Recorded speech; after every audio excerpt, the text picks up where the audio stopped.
ABS-CBN Christmas Station ID 2025. Tampok ang mga bida ng FPJ's Batang Quiapo.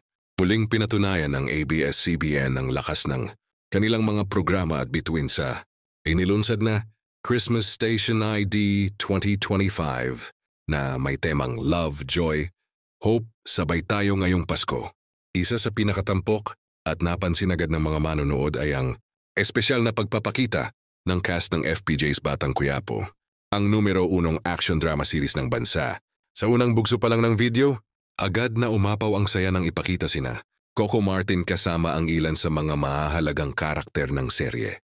Mula sa makulay na street setup hanggang sa masaya nilang pag-awit ng chorus, ramdam ng fans ang family vibe na matagal nang ipinapamalas ng Batang Quiapo cast both on and off cam. Kasama rin sa tampok ang ilan sa mga bagong mukha na nagbibigay buhay sa mas lalong lumalawak na mundo ng Quiapo.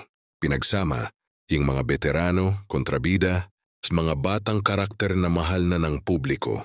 Tulad ng tradisyon, hindi nagpahuli ang Batang Quiapo cast sa pagpapakita ng tunay na diwa ng Kapaskuhan. Marami ring fans ang natuwa dahil ramdam daw nila ang authentic warmth ng grupo. Lalo't kilala ang Batang Quiapo sa pag-abot sa totoong komunidad ng Quiapo, isang elemento na itinaas pa sa CSID ngayong taon. Hindi na nakapagtataka na isinama bilang highlight ang cast. Yung serye ay nananatiling pinakamalakas na teleserye ng ABS-CBN.